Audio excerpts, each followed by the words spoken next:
Hi there. As you can tell, I'm neither hammer or heels from the sound of my voice. Last week, we ran the last episode for the last series that both Renee and Julie put together. We didn't have any shows recorded to continue the series.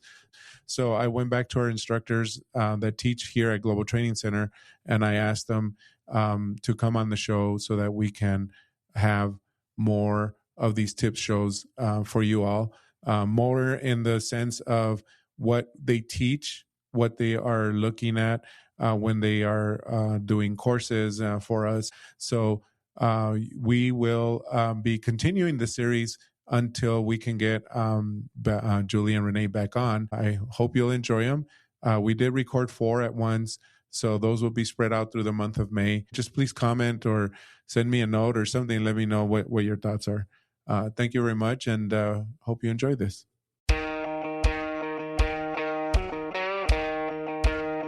I went, as they say, I went to the well. I went back to the well, and to rejuvenate myself and get some more wisdom and everything. And I always, at the well, there's always this really nice lady sitting there, and always helps me out and brings a lot to not only the show, but also to Global Training Center. And I would like to say personally too. So we have my friend, I can call her that, Trudy Wilson. Yes. Hi, Lalo. Hi, Trudy. It's always a pleasure hanging out with the Global Training Center. Cool. Thank you. So Awesome. I'm going to call it Trudy's Tips. Trudy's Tips. Trudy's Trade Tips. Trudy's Trade, triple T. There we go. Trudy's There we go. Yeah, awesome. So Trudy's an instructor with Global Training Center, as they say, as you all would know. And she does pretty much almost any topic that we teach here at Global Training Center. In fact, we have a little bit of some cool stuff that we're working with her on certifications, and hopefully we'll get ready to announce that here pretty soon. But for the meantime, I thought every time I listen to her courses that I'm moderating, or so, Trudy always has these like really cool tips and wisdom. There's a few that we are going to record here over this month at least, and then we'll see how things go after that.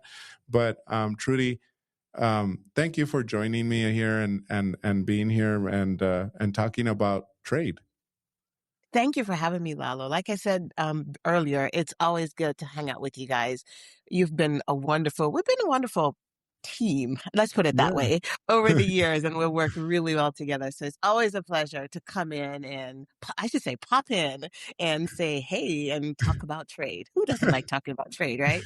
Right, exactly. And then, well, the cool thing is that this should be timeless in the sense that we're not talking about the current IEPAs, we're not talking about the refunds, we're not talking about like what new tariffs are coming up or anything like that. We're talking about the foundations, right? I mean, that's, like you have to build a really strong foundation so that when something like this comes up, you know how to deal with it, applying the new law or rule, right? Or, but I feel that's how we teach anyway here at Global Training Center. Yeah, like all the latest stuff with the tariffs builds on the foundation. So if you don't have the foundation right, you're going to have issues with the tariffs anyway, right? So we have to make sure we keep that foundation nice and stable and firm. And so we keep up with what's going on in the foundational level. Absolutely. And lately, as we've been saying with AI, same thing. I mean, AI are great tools. A lot of people should use them because it saves you a lot of time. But there always has to be that human in the loop. I always say that, right? There always has to be. Always has to be that human intervention because AI doesn't know about your product. You have to tell AI about your product and make sure that AI is giving you back the right information that you put in. So, and you need to know that it's giving you the right information. That's the thing. Correct. Absolutely. So that's why you come to Global Training Center classes, right? So you know when you're all the foundation and that you have getting the right information, especially for when you think about AI and automation. So and a little shout out to you also, Trudy. If you ever find yourself that you're overwhelmed and you know it, you just are short on resources and you need someone to help you, there's Trudy to help you, because she does some great consulting and can be your second hand there if you need it. So Absolutely. I can be your claw. No, I'm just kidding. I'm just kidding. I can, I can be your Yes, very well, good. well, let's talk about your first tip because I always hear you say this in during your Incoterms training. So let's start with Incoterms. Okay. I really like the way you say there's 11 terms. There's 4 of this, 7 of that, but when you narrow it down, you're down to X and Y and Z. So let's talk about that. Let's first start with that, and because I always think it's a good Incoterm, good tip because people are like 11 terms. Which am I going to use? Oh, this one sounds a lot like this one. They're both the Mhm. same, So right? Yes, that's true. So we're talking about Incoterms 2020, and there are 11 terms, like Lalo said, 7 NEMO terms, and 4 what we call sea and inland waterway terms. And when you look at your transaction, any transaction that you're doing, you have to decide of the 11 terms, first of all, if I choose to use Incoterms, which one I'm going to use. The reason why I said if is because Incoterms are voluntary. We don't have to use them, right? So we choose to use them because it makes it an easier way for us to communicate between the seller and the buyer. If we didn't use Incoterms, we just have to spell everything out longhand, as I like to say. But Incoterms gives us nice, short, abbreviated terms that once the seller and the buyer understand them, once we pick, let's, for example, FCA, the seller know what their responsibilities are versus the buyer's responsibility. So going back to the 11 terms, there are 7 NEMO terms. So those are EXW for Ex Works, FCA for Free Carrier At, CPT for Carriage Paid To, CIP for Carriage and Insurance Paid, DAP for Delivered at Place, DPU Delivered Place Unloaded, and DDP Delivered Duties Paid. Again, when you select an Incoterm, though, one of the things you have to think about is the requirement is not only do I pick that 3-letter acronym, I also need to specify that geographic location where as a seller, I'm going to make the goods available. And as a buyer, that's where you're going to, what we like to say in Incoterms, take delivery of the goods. Or basically, you're going to pick up the responsibility from there. So when we look at those 7 NEMO terms, and the reason why we boiled down the 11 to 7 for most of us is those 4 sea and inland waterway terms, FAS for free alongside ship, FOB for free on board, CFR for cost and freight, CIF for cost, insurance, and freight. We should only be using those, like we say in the industry, if your goods are going to be either pumped or dumped on a vessel.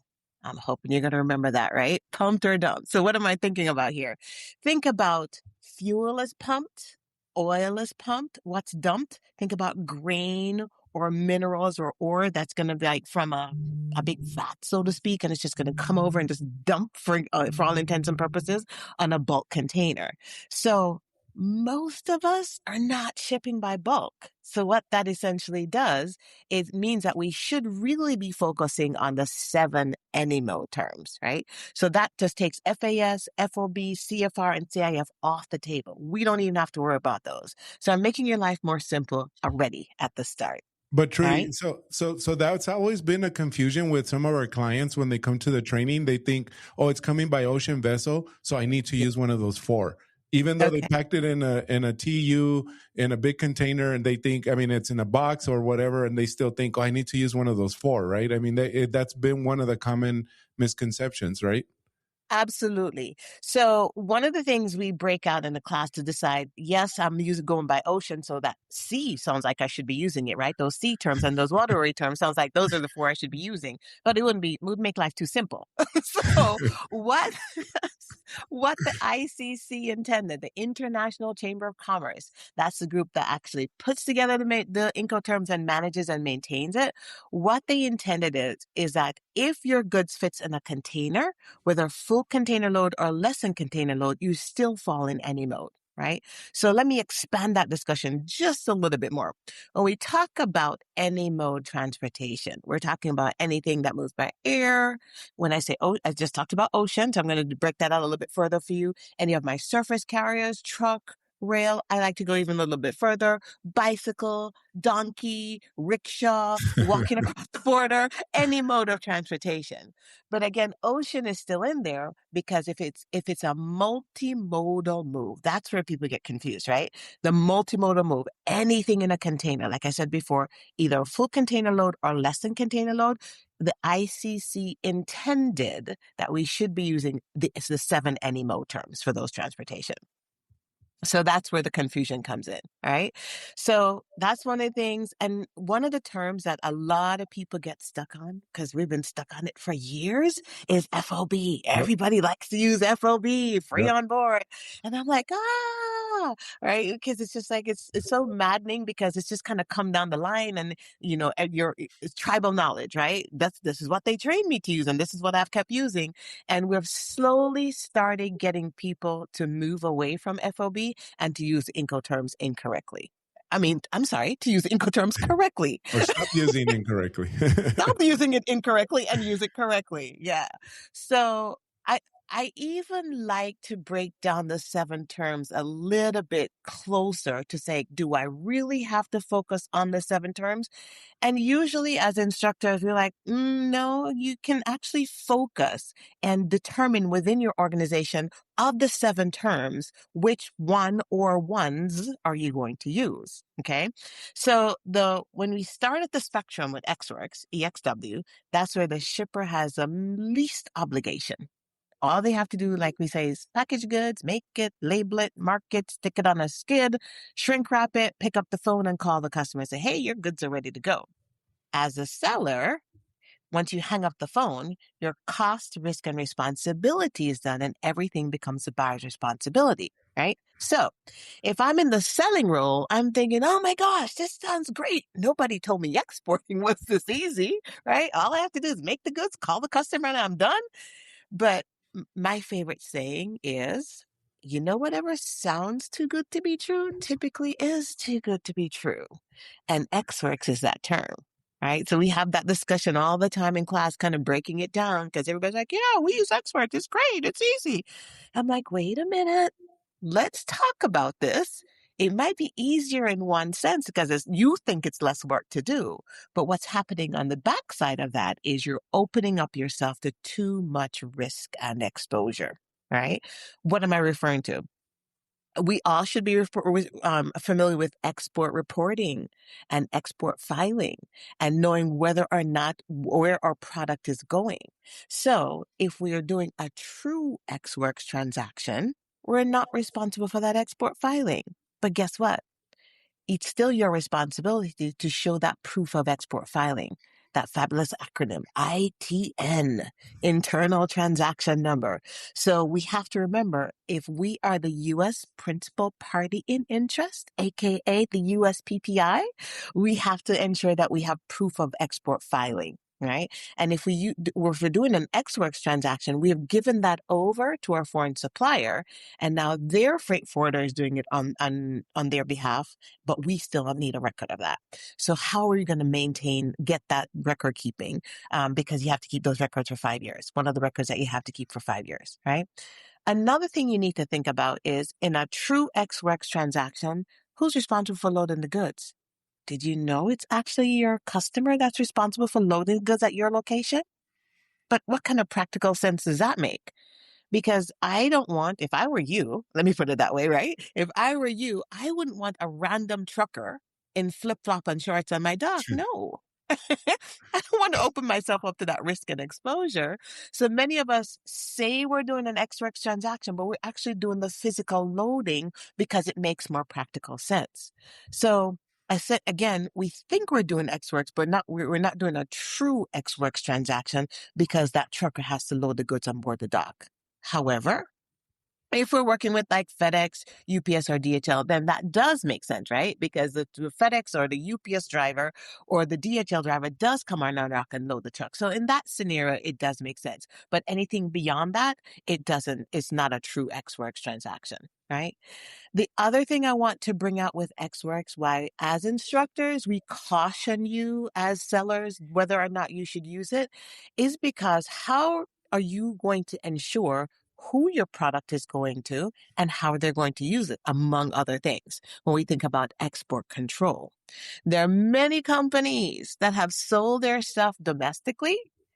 Sold their stuff, on an XRX transaction, thinking their stuff is going to leave the United States or your particular country, and it never ever left. And so you end up competing against yourself. So these are just some of the things we need to think about as it relates to an XWorks transaction. Am I comfortable with all of these scenarios, or can I mitigate my risk and exposure when I'm on the selling side? Okay. Now, if I think about XWorks on the buying side, not so cool either, right? Because what are we looking at? My seller, if I'm the buyer, same things I talked about on the selling side, right? But if I'm in the buying role, now I have to find a company to load the goods on board the truck at my supplier's facility, and now I'm responsible for the export formalities out of that country. Not so practical where I sit as a buyer, right? So we always say on either side of the fence, whether I'm in the selling role or in the buying role, not too keen on XWorks. So you might want to find a different Incoterm to use. Okay, so it's funny how, Trudy, like we see that a lot of folks actually use XWorks, and I guess they were not aware of what was going on. And I guess more often than not, if nothing happens, well, then nothing happens. But it's not until it actually happens that you're like, whoa, what did I just do, right? Mhm. So true. So true. And like you said, you always want to think about that risk, and everybody thinks, oh, well, I'm giving away the risk. I don't have to worry about it. But there are other risk and exposure that you have to think about as it relates to XWorks, whether I'm in the selling role or in the buying role. So we typically caution everyone against using XWorks. And if you do use XWorks, just be aware of what your risk and exposures are, and make sure you have processes and procedures and people in place to mitigate those risks. Right. Cool. Well, that was one. You had mentioned two kind of red flags here on the 7 Incoterms. We'll leave that for the next episode. We'll leave you with a cliffhanger, everybody. Dun, dun, dun. Yeah. Stay tuned.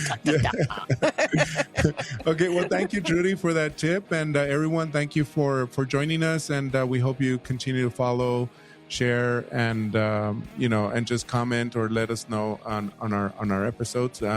But thank you again, Trudy. Thanks, Lala. Always fun.